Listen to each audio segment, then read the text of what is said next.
Calvary స్వరము నీ కొరకే, కల్వరి స్వరము నీ కొరకే.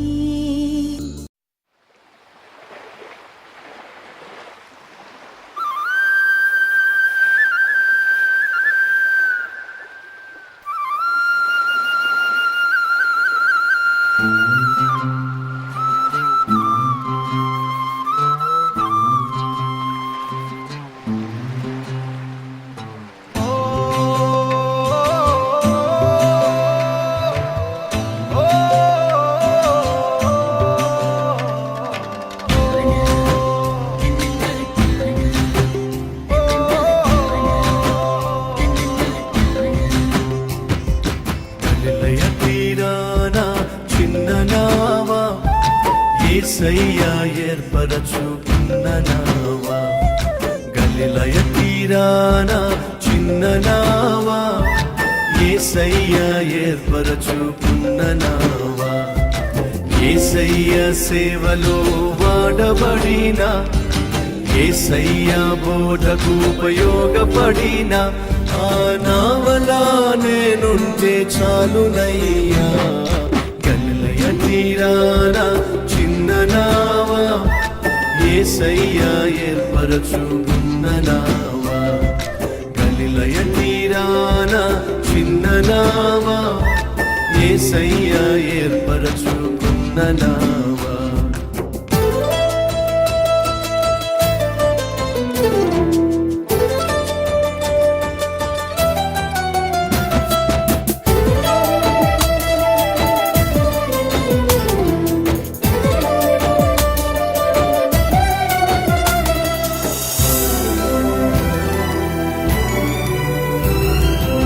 యేసయ్య రాకకై ఎదురు చూసిన, యేసయ్యను మోస్తూ పరవశించిన, యేసయ్య రాకకై ఎదురు చూసిన, యేసయ్యను మోస్తూ పరవశించిన, ఆత్మల సంపాదనకై వాడబడిన, ఆశ్చర్య కార్యములెన్నో చూసిన ఆ నావలా నిన్ను మోస్తే చాలునయ్యా. గలిలయ తీరాన చిన్న నావా, యేసయ్య ఏర్పరచుకున్న నావా, గలిలయ తీరాన చిన్న నావా, యేసయ్య ఏర్పరచుకున్న నావా.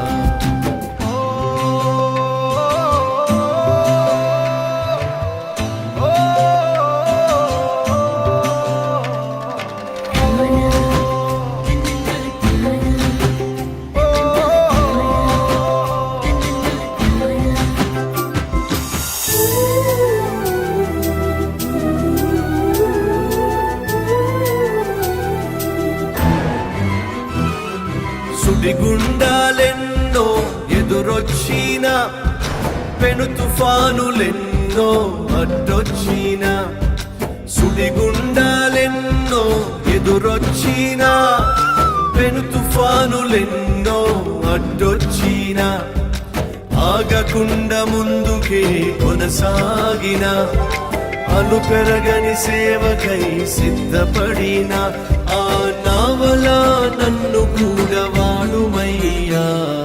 గలిలయ తీరాన చిన్న నావా, యేసయ్య ఏర్పరచుకున్న నావా.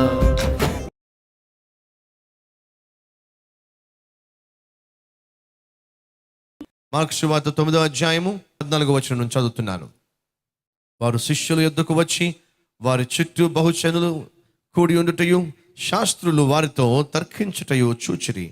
వెంటనే జన సమూహం అంతయు ఆయనను చూచి మిగుల విభ్రాంతి నొంది ఆయన యొద్దకు పరిగెత్తి ఆయనకు వందనములు చేసిరి. అప్పుడు ఆయన, మీరు దేని గురించి వారితో తర్కించుచున్నారని వారిని అడుగగా, జన సమూహములో ఒకడు, బోధకుడా, మూగదయ్యము పట్టిన నా కుమారుణ్ణి నీ యొద్దకు తీసుకొని వచ్చి తిని, అది ఎక్కడ వానిని పట్టునో అక్కడ వానిని పడద్రోయును. అప్పుడు వాడు నురుగ కార్చుకొని పండ్లు కొరుకుకొని మూర్ఛిల్లును. దానిని వెళ్ళగొట్టుడని నీ శిష్యులను అడిగి తిని గాని అది వారి చేత కాలేదని ఆయనతో చెప్పెను. అందుకు ఆయన, విశ్వాసము లేని తరము వారులారా, నేను ఎంతకాలం మీతో ఉందును, ఎంతవరకు మిమ్మును సహించును, వానిని నా యొద్దకు తీసుకుని రండని వారితో చెప్పగా, ఒక తండ్రికి సమస్య వచ్చి పడింది. సమస్యలు అనేక రకాలు, అవి ఏ విధంగానైనా రావచ్చు. ఈరోజు కూడా నువ్వు సమస్యలోనే వచ్చి ఈ వాక్యం వింటూ ఉండవచ్చు. ఆర్థిక సమస్య కావచ్చు, ఆత్మీయ సమస్య కావచ్చు, కుటుంబ సమస్య కావచ్చు, ఉద్యోగంలో సమస్య కావచ్చు, వ్యాపారంలో సమస్య కావచ్చు, నీ భర్త వల్లే పెద్ద సమస్యను ఎదుర్కొంటూ ఉండవచ్చు, నీ భార్య వల్ల నువ్వు ఆ సమస్యను ఎదుర్కొని ఉండవచ్చు, సమస్యలు గుండా వెళ్తుండవచ్చు, లేదా నీ కొడుకును బట్టి లేదా నీ కుమార్తెను బట్టి ఈరోజు నువ్వు సమస్యల్లో ఉండవచ్చు. ప్రియ సహోదరి, ప్రియ సహోదరుడా, నీ సమస్య ఎలాంటిదైనప్పటికీ, అది ఎవరి వల్ల వచ్చినప్పటికీ, నీకున్న ప్రతి సమస్యను తీర్చగలిగిన దేవుడు ఉన్నాడు అనే సత్యం మాత్రం మర్చిపోవద్దు. ఆ సమస్యను తీర్చగలిగిన దేవుడు నేను ప్రకటించే జీవము కలిగిన ప్రభు అయిన యేసుక్రీస్తు. ఆ ప్రభు అయిన యేసుక్రీస్తు దగ్గరకు మన సమస్యను తీసుకొస్తే ఆయన ఆ సమస్యకు సరైన పరిష్కారాన్ని ఇవ్వగలడు. ఆపత్కాలమున నాకు మొర్రపెట్టుము, నేను నీకు ఉత్తరము ఇచ్చేదను అని ప్రభువు చెప్పాడు. దేవుడు సెలవిచ్చాడు. మనలో చాలామంది సమస్యలు కలిగి ఉన్నారు. నా జీవితంలో సమస్య ఉంది, ఇప్పుడు నేను సమస్యల గుండా వెళ్తున్నాను అన్నవారు ఒకసారి చేయి చూపిస్తారా? నా జీవితంలో సమస్య ఉంది, నేను సమస్యల గుండా వెళ్తున్నాను. రైట్. సో కొన్ని వేల మంది చేయి చూపిస్తున్నారు, నేను సమస్యల గుండా వెళ్తున్నాను అని చెప్పి. రైట్. అసలు సమస్య నన్ను చెప్పమంటారా? మీరు కలిగి ఉన్న సమస్య యాక్చువల్గా సమస్య కాదు. భలేవారు బ్రదర్, నేను కలిగి ఉన్న సమస్య కాదంటారేమిటి? నాకున్న సమస్య మీకుంటే తెలిసేది అది ఎంత భయంకరమైన సమస్య. మీకేమి చక్కగా బాగానే మాట్లాడతారు. నా బూట్లలో మీ కాలు పెట్టి చూడండి, అప్పుడు తెలుస్తుంది నా సమస్య ఏమిటో. దయచేసి గమనించండి. సమస్యలు ఉంటాయి, నేను కాదంటల్లా. ఈరోజు నీ జీవితంలో కూడా సమస్య ఉంది, కాదంటల్లా. అది 10 years గానో, 5 years గానో, 3 years గానో, 1 year గానో, 6 months గానో నిన్ను వేధిస్తూ, బాధిస్తూ, గాయపరుస్తూ ఉంటుంది. అది కూడా కాదంటల్లా. ఈరోజు నువ్వు కలిగి ఉన్న సమస్య నీతోనే ప్రయాణం చేస్తూ, నీ వయసుతోనే అది కూడా పెరుగుతూ ఉన్నట్లయితే దానికి కారణం ఏమిటో చెప్తాను. ఆ కారణమే అసలైన సమస్య అని కూడా చెప్తున్నాను. ఏమిటి నీవు కలిగి ఉన్న అసలైన సమస్య అంటే, మొదటిగా నువ్వు ఒక సమస్య కలిగి ఉన్నావు కదా, ఆ సమస్య నిన్ను ఉక్కిరి బిక్కిరి చేస్తుంది కదా, అది కాదు అసలు సమస్య. అసలు సమస్య ఏంటయ్యా అంటే, నీవు కలిగి ఉన్న సమస్యను తీర్చగలిగిన దేవుడు ఉన్నాడు. ఆయన దగ్గరకు నీ సమస్యను నువ్వు తీసుకొని వెళ్ళకపోవడమే నీవు కలిగి ఉన్న అసలు సిసలైన సమస్య. That is actual problem. నీకు సమస్య ఉంది, ఆ సమస్యను తీర్చగలిగిన దేవుడు ఉన్నాడు. కానీ సమస్య ఏమిటయ్యా అంటే, నీ సమస్యను ఆయన దగ్గరకు తీసుకువెళ్ళి ఆయనకు అప్పగించకపోవడం. ప్రార్థన ద్వారా మన సమస్యను దేవునికి చెప్పచ్చు. ప్రార్థన ద్వారా మన దేవునికి మన సమస్యను పంచుకోవచ్చు. అడుగుమో, నేను నీకు ఇస్తాను అని ప్రభు చెప్పాడా లేదా? అడుగో, నేను ఇస్తా. Ask and it shall be given. అడుగో అని దేవుడు చెప్పాడు. మొరపెట్టు, దేవుడు చెప్పాడు. ఆపత్కాలం వస్తే నన్ను జ్ఞాపకం చేసుకో, దేవుడు అన్నాడు. కానీ మనకున్న అసలు సమస్య ఏమిటంటే, ఆపత్కాలం వచ్చినప్పుడు, కష్టం వచ్చినప్పుడు, సమస్య వచ్చినప్పుడు ఆ సమస్యను దేవుని సన్నిధి తీసుకెళ్ళి పట్టుమని 10 నిమిషాలు కూడా మోకరించి, ప్రభువా నాకు ఈ సమస్య వచ్చింది, ప్రభువా నాకు ఈ తొందర వచ్చి పడింది, ప్రభువా నాకు ఈ ఇబ్బంది వచ్చి పడింది, ప్రభువా నాకు ఈ టెన్షన్ వచ్చి పడింది, నన్ను కనికరించు ప్రభువా అని ప్రార్థన చేసేవాళ్ళు ఏరి అని దేవుని సన్నిధికి వెళ్ళి మొరపెట్టేవాళ్ళు ఏరి? ఈరోజు ఒకసారి ప్రశ్నించుకోండి, నీవు కలిగిన సమస్యను బట్టి నిజంగా నువ్వు దేవుని సందుకు వచ్చి మొరపెడుతున్నావా?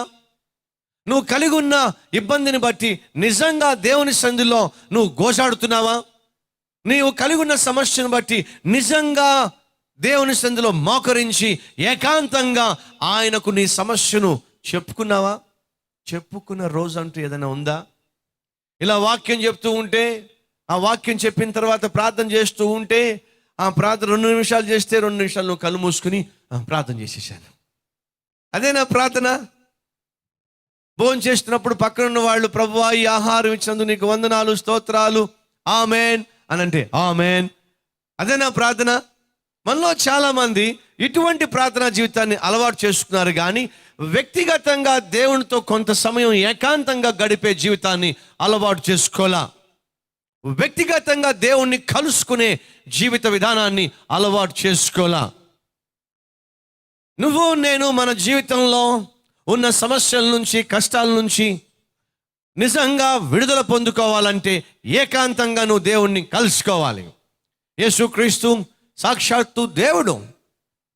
నీకు నాకు అర్థం కావాలని చెప్పి, తండ్రి ప్రేమ ఏమిటో, కుమారుని ప్రేమ ఏమిటో మనకు తెలియచేయాలని చెప్పి ఆయన కుమారుడిగా ఈ లోకంలో జన్మించాడు. ఆయన దేవుడై ఉండియు, దేవుని కుమారునిగా ఈ లోకంలో జన్మించి ఉండియు, ఆయన సర్వశక్తి గలవాడై ఉండియు కూడా ప్రతిరోజు ఉదయమే పెందల కడనే లేచి ఏకాంతముగా వెళ్ళి తండ్రి అయిన దేవుడితో ఆయన గడిపేవాడు. ఆ దినమునకు కావలసిన శక్తి, ఆ దినము చేయవలసిన సేవకు కావలసినటువంటి శక్తిని తండ్రి దగ్గర నుంచి కుమారుడిగా ఆయన పొందుకునేవాడు. రాత్రి అయ్యేసరికి అలవాటు ప్రకారము ఒలీవ తోటకు వెళ్ళి, ఒలీవ కొండకు వెళ్ళి అక్కడ గెత్సెమనే తోటలో ఆయన ఏం చేసేవాడు? ప్రార్థన చేసేవాడు. ఏకాంతంగా దేవునితో గడిపేవాడు. రాత్రంతయు ప్రార్థనలో గడిపేవాడు. ఎందుకని? దేవుని కుమారునికి అంతగా ప్రార్థన చేయవలసిన అవసరం ఉన్నట్లయితే, అంతగా దేవుని యొక్క సన్నిధిలో గడపడము తప్పనిసరి అయితే, బహుబలహీనమైన మనము మరి దేవుని సన్నిధిలో ఇంకెంత సమయం గడపాలి? ఒకసారి ఆలోచించండి. కాబట్టి చెప్తున్నా, మనకు సమస్యలు ఉన్నాయి, అది పెద్ద సమస్య కాదు. అసలు సమస్య ఏంటంటే, సమస్యలు ఉన్నప్పటికీ కూడా దేవుని సన్నిధికి వెళ్ళి మన సమస్యలు తీర్చగలిగిన దేవునికి చెప్పకుండా ఉండటమే అసలైన సమస్య.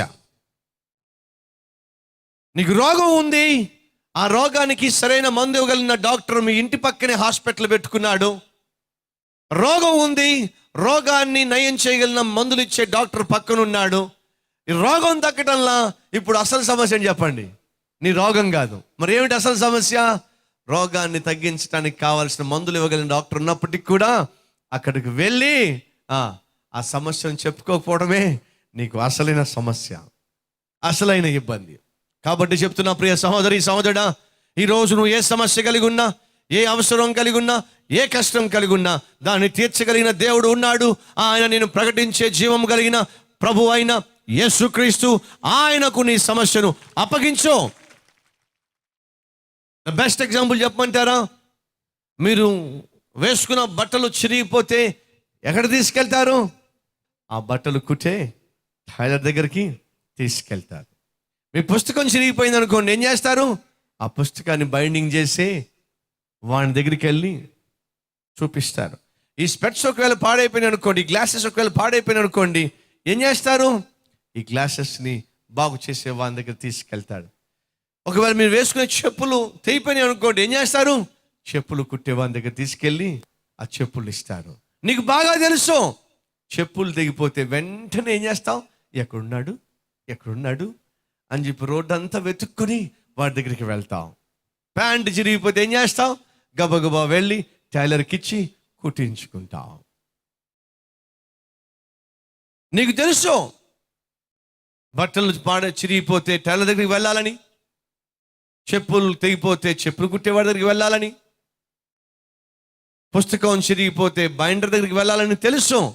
అడుగుతున్నా, మరి నీ హృదయం పాడైపోతే ఎక్కడికి వెళ్ళాలి? ఎవరి దగ్గరికి వెళ్ళాలి? నీ శరీరం పాడైపోతే ఎక్కడికి వెళ్ళాలి?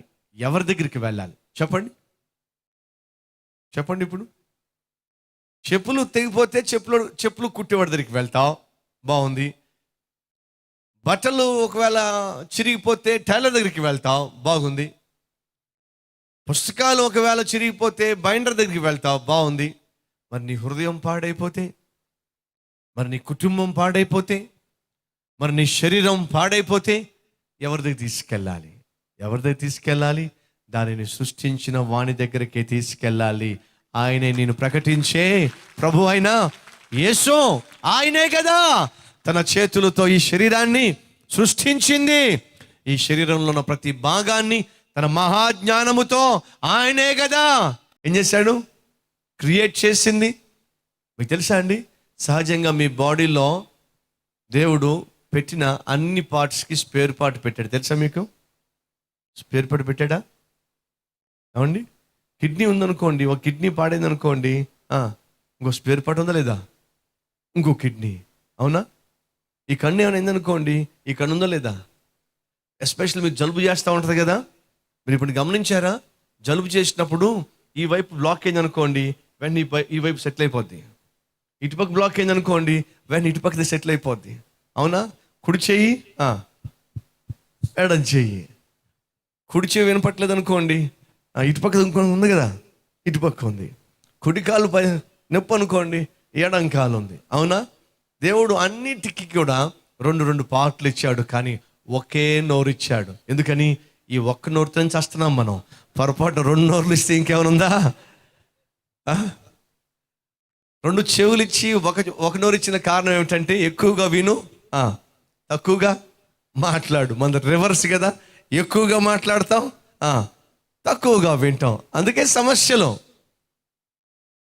దేవుడు ఎంతో చక్కగా ఈ శరీరాన్ని సృష్టించాడు మహాజ్ఞానముతో.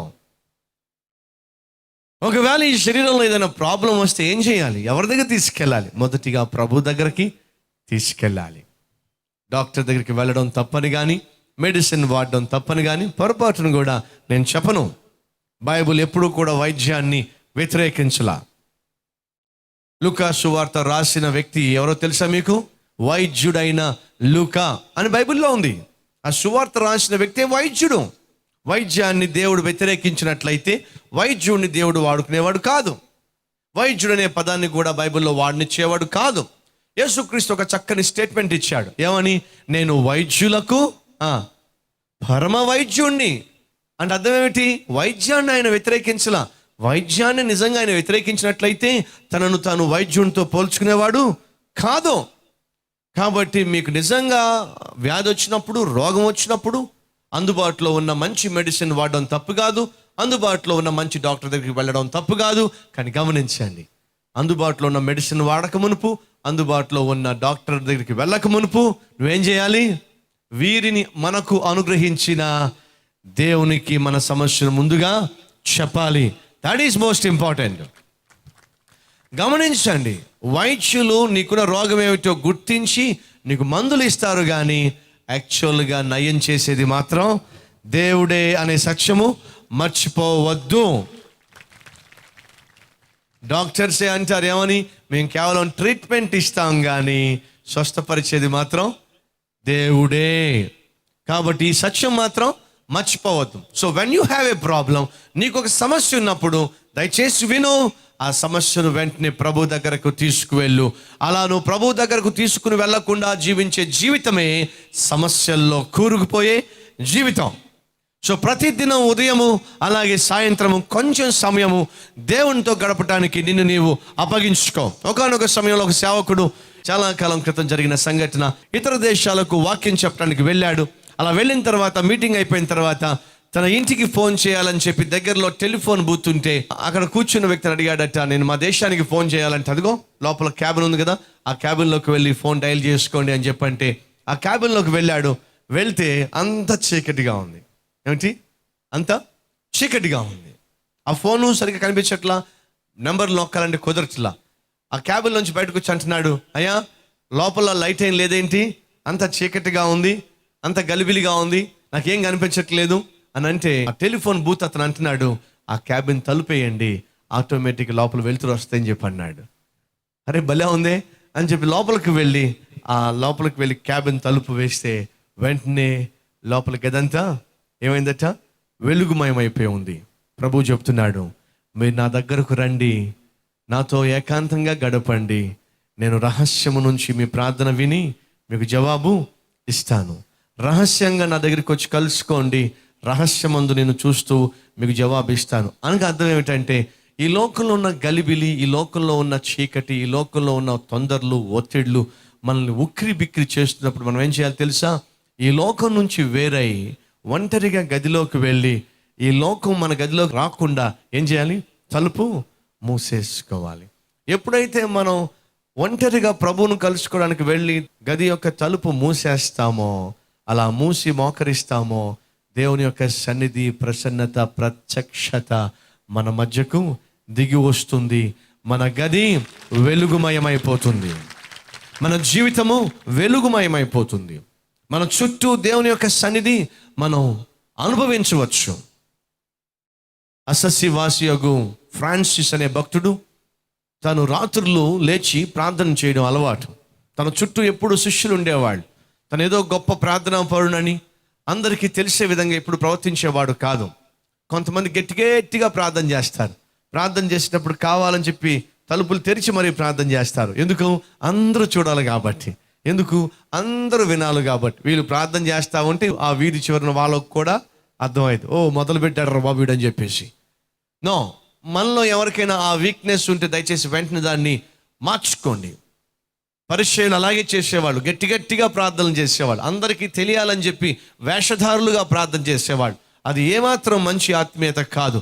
అది ఇతరులను ఇంప్రెస్ చేయడానికి సహజంగా మనుషులు చేసే గ్యాంబ్లింగ్. అది అలా మీరు చేయడానికి వీలు లేదు. నువ్వు గదిలోకి వెళ్ళాలి, నీ తలుపు వేసుకోవాలి, ఆ గదిలో దేవుని యొక్క సన్నిధి దిగి రావాలి, ఆయన యొక్క ప్రసన్నతను నువ్వు అనుభవించే ఆత్మీయత కలిగి ఉండాలి. అట్టి ఆత్మీయత కలిగిన ఈ ఫ్రాన్సిస్ అనే భక్తుడు తాను అందరితో పాటు ప్రార్థన చేసి మామూలుగా వెళ్ళి పడుకునేవాడు. అందరూ పడుకున్న తర్వాత midnight 12 o'clock 1 o'clock లేచేవాడు, అందరిని చూసేవాడు. అందరు నిద్రపోతూ ఉంటే నెమ్మదిగా వెళ్ళి దగ్గరలో ఒక చిన్న గుహ ఉంటే ఆ గుహలోకి వెళ్ళి అక్కడ మోకరించి ప్రార్థన చేస్తూ ఉండేవాడు. అలా దేవునితో గడిపేవాడు. ఇందులో ఒక చురుకైన శిష్యుడు ఉన్నాడు. లేచి ఫ్రాన్సిస్ గారి మంచం చూస్తే అది ఖాళీగా ఉంది, కనిపించలా. నెక్స్ట్ డే మళ్ళీ midnight లేచి చూస్తే ఫ్రాన్సిస్ గారు అక్కడ లేరు. వాడికి డౌట్ వచ్చింది. అందరం పడుకున్న తర్వాత గురువు గారు ఎక్కడికి వెళ్తారబ్బా, ఏం చేస్తారు అని చెప్పి ఒకరోజు ఫ్రాన్సిస్ గారు పడుకున్నప్పుడు, ఆ బోధకుడు సేవకుడు పడుకున్నప్పుడు, ఈ కుర్రవాడు చురుకైన వాడు ఏం చేశాడో తెలుసా? తన చొక్కాకి, ఆయన యొక్క అంగీకి ఒక చక్కని స్ట్రాంగ్ దారాన్ని కట్టాడు. దారాన్ని కట్టి ఆయన లేచి వెళ్ళినప్పుడు వీడికి మెలకు వస్తుంది, లాగిది కదా, ఇట్లాగా మెలకు వస్తుంది కదా, దాన్ని బట్టి వెళ్దామని చెప్పి తెలివిగా కట్టేశాడు. ఫ్రాన్సిస్ గారు లేచి వెళ్తున్నప్పుడు ఏదో అతన్ని లాగటం చూశాడు. చూస్తే ఆ శిష్యునికి వీనికి ఏముంది? దారం ఉంది. ఓరి తెలివైన శిష్యుడు అని చెప్పి ఆ దారాన్ని కట్ చేసి నెమ్మదిగా వెళ్ళి ఒక గుహలో ప్రార్థన చేస్తూ ఉన్నాడు. ఎప్పుడైతే ఈ గురువుగారు లేచాడో, ఈ దారం లాగినప్పుడు వాడు మెలకుగా ఉన్నాడు. వాడు నెమ్మదిగా లేచాడు. లేచి గురువు గారు కూడా నెమ్మదిగా వెళ్ళాడు. ఆయన తెలుసుకోకుండా, ఆయనకి తెలియకుండా నెమ్మదిగా వెనకాలే వెళ్ళాడు. వెళ్ళి ఆయన ప్రార్థన చేస్తున్నప్పుడు ఆ గుహలోకి తొంగి చూశాడు. ఎప్పుడైతే గుహలోకి తొంగి చూశాడో తన కళ్ళు బైర్లు గమ్మినాయి. తన కళ్ళు ఆ ప్రకాశవంతమైన కాంతికి తట్టుకోలేకపోయినాయి. కారణం తెలుసా? ఆ ఫ్రాన్సిస్ అనే బహు గొప్ప భక్తుడు ఆ గుహలోకి వెళ్ళి ప్రార్థన చేస్తూ ఉంటే ఆ గుహ అంతా కూడా దేవుని మహిమ చేత నిండిపోయి ఉందటండి. అంతేకాదు, 2 దేవదూతలు వచ్చి అటువైపు ఇటువైపు కూర్చొని ఆ ఫ్రాన్సిస్ గారితో మాట్లాడడం ఈ కుర్రవాడు చూశాడట. ఆ మహిమను చూసినప్పుడు ఆ కుర్రవాడు తాళలేక అక్కడికక్కడే స్పృహ తప్పి పడిపోయాడు. ఫ్రాన్సిస్ గారు ప్రార్థన చేసి వెళ్తున్న సమయంలో ఒక కుర్రవాడు తన కాళ్ళకు తగిలితే వెంటనే చూసి ఆ కుర్రవాడిని లేపాడు. లేపి, ఇక్కడ పడున్నావేమిటి అని అంటే, అయ్యా మీరు సామాన్యులు కాదయ్యా, మీరు సామాన్యులు కాదయ్యా. ఏమైందయ్యా?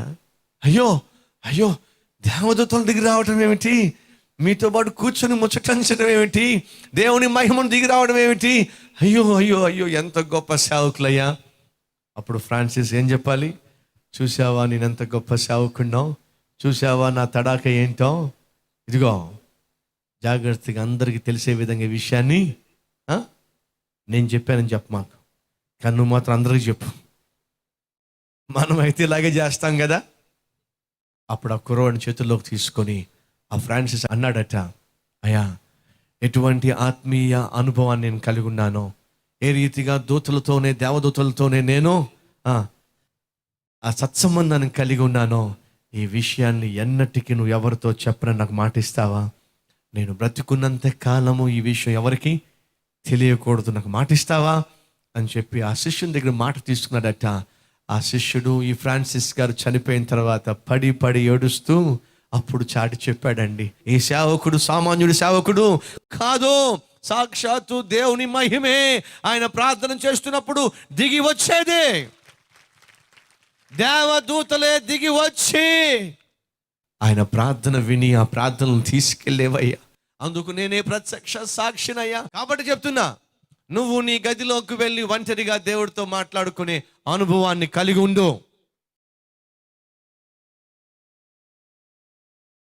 మహాపరిశుద్ధుడు అయిన ప్రేమ కలిగిన తండ్రి, నాయనా మా శరీరాన్ని సృష్టించిన వాడివి నీవే, మాకంటూ జీవితాన్ని బహుమానంగా ఇచ్చిన వాడివి నీవే అయ్యా. ఈ శరీరంలో ఏదైనా ప్రాబ్లం వస్తే, మా హృదయంలో ఏదైనా సమస్య వస్తే, ఆ సమస్యను తీర్చగలిగిన దేవుడు నువ్వు ఉన్నావు అనే సత్యము గ్రహించి కూడా నీ సన్నిధికి రాకపోవడమే అసలు సిసలైన సమస్య. నాయన ఈరోజు ఎందరైతే ప్రభువా సమస్యలు కలిగి ఉండి కూడా ఆ సమస్యను తీర్చగలిగిన దేవుడు ఉన్నాడని తెలిసి కూడా నీతో సమయము గడపలేని స్థితి, నీతో సాంగత్యము లేనటువంటి స్థితి కలిగి ఉన్నారో వారు ఈరోజు ఒక తీర్మానం తీసుకుంటున్నారు. మేము కూడా వెళ్ళి మా తలుపు మూసుకొని మేము ఒంటరిగా ప్రభుతో గడుపుతాం, మేము దేవుని యొక్క ప్రసన్నతను మేము అనుభవిస్తాం, ఏకాంతంగా దేవునితో కలుసుకొని రహస్యమును చూస్తున్న మా దేవుడు మమ్మల్ని చూసి మా సమస్యలను విని మాకు జవాబిచ్చేంత వరకు అక్కడే మోకాళ్ళ మీదే మా ప్రభువుని మేము సంధిస్తాం అని ఎందరైతే తీర్మానం తీసుకుంటున్నారో అట్టి వారిని ప్రభువా మీరు కనికరించండి. ఎస్, ఆపత్కాలమున నాకు మొరపెట్టుము, నేను ఉత్తరం ఇస్తానని సెలవిచ్చావు కాబట్టి మొరపెడుతున్నాం ప్రభువా, మాకు ఉత్తరం ఇవ్వండి. ఏ తండ్రి అయితే, ఏ తల్లి అయితే మా అబ్బాయి మంచివాడు కాదు ప్రభువా, మా అమ్మాయి మంచిది కాదు ప్రభువా, అయ్యో మా అబ్బాయిని బట్టి నేను ఎంతో వేదన చెందుతున్నాను, మా అమ్మాయిని బట్టి వేదన చెందుతున్నాను అని ప్రభువా ఏడుస్తున్న ప్రతి తండ్రిని ప్రతి తల్లిని కనికరించి వారి బిడ్డలను మార్చి నీ కుమారులుగా కుమార్తెలుగా అంగీకరించి వారికి బంగారు భవిష్యత్తును జీవితమును అనుగ్రహించండి ప్రభువా. ఏ తమ్ముడు ఏ చెల్లి పేరెంట్స్ను ఎదిరించడానికి వీల్లేదు, వారిని గాయపరచడానికి వీల్లేదు, వారికి బాధను పుట్టించడానికి వీల్లేదు. నాయనా ఈరోజు ఈ వాక్యం వింటున్న ప్రతి తమ్ముడు ప్రతి చెల్లి నాయనా వారి పేరెంట్స్కి గర్వకారణముగా జీవించాలే తప్ప గాయాలు పరిచే వారిగా ఉండడానికి వీల్లేదు. నిన్ను మహిమపరిచే వారిగా జీవించాలే తప్ప నీకు అవమానం తెచ్చేవారిగా ఉండడానికి వీల్లేదు. ఎందరైతే ఈ ప్రార్థనలో ఏకీభవిస్తున్న తమ్ముళ్ళు చెల్లెళ్ళు ప్రభువా ఇక నుంచి మా పేరెంట్స్కి మేము లోబడతాం, వారికి గర్వకారణంగా జీవిస్తాం, మా ప్రభువుని మేము మహింపరుస్తాం అని తీర్మానం తీసుకున్నారో వారందరినీ కనికరించి దీవించి ఆ విధంగా జీవించే కృపనివ్వమని యేసు నామములో వేడుకొనుచున్నాము తండ్రి, ఆమేన్.